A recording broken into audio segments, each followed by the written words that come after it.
3 seconds. Start. Speaking in the Lok Sabha, an honorable member said, Mr. Chairman, I am glad to participate in the discussion on the railway budget. At the outset, I must say that I have every praise for the railwaymen who are doing their best to improve the efficiency of the Indian railways. It is only because of their strenuous efforts that we are having a surplus budget. But I am sorry that the second class fare has been increased in this year's budget. We were expecting that at least in this budget, our new minister would not increase the second class fare. I would request him to consider the decision and see whether the second class passengers can be exempted from this levy. Coming to the various aspects of the railways, I must say that the work regarding electrification of the railways has been done very effectively.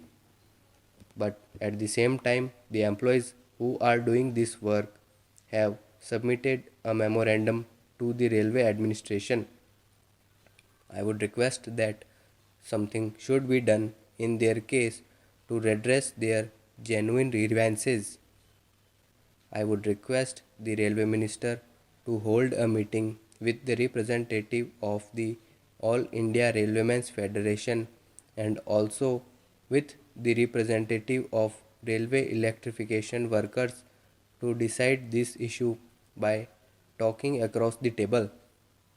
Now, I would like to draw the attention of the Honorable Minister to another important point, namely the appointment of a wage board. This demand has been supported by the National Federation of Railwaymen also. I happen to be the president of Southeastern Railwaymen's Union, which is affiliated to the All India Railwaymen's Federation. We requested the appointment of a wage board with full powers because all the grievances of the railwaymen cannot be thrashed out by sitting across the table or sitting around the table.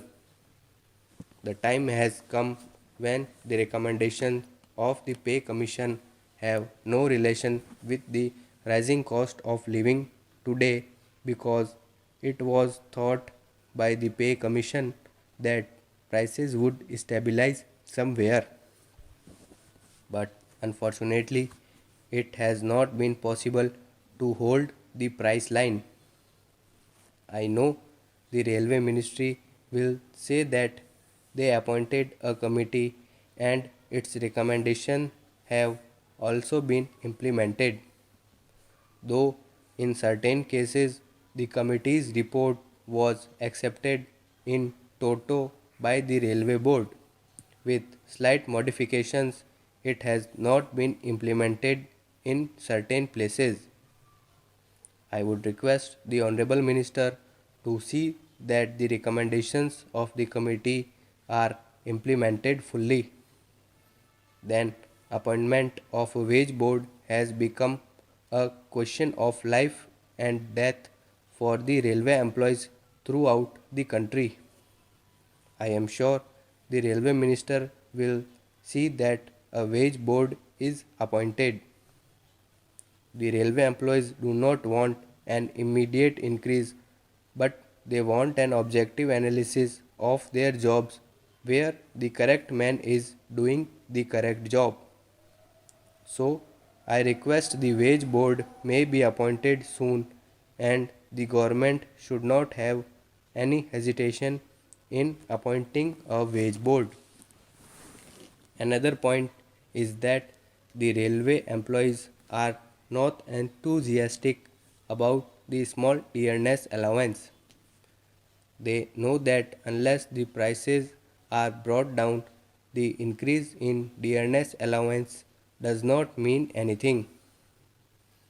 Their feeling is that the central government have not been able to hold the price line.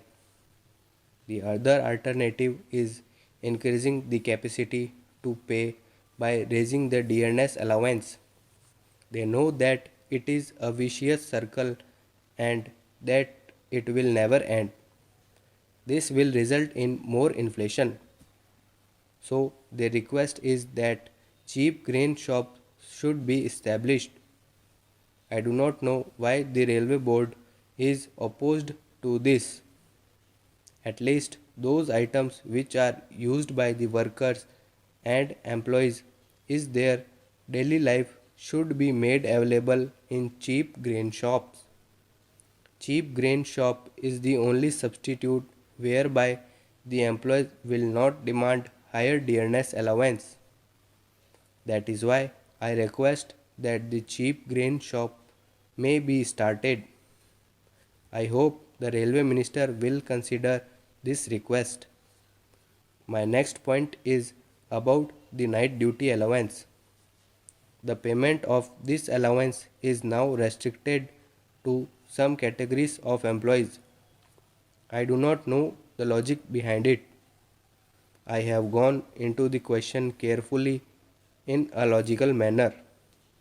I feel that all the categories of employees who are doing the night shift duty should be given this allowance. I am sure that this request will also receive the sympathetic consideration of the railway minister and that he will sanction it soon.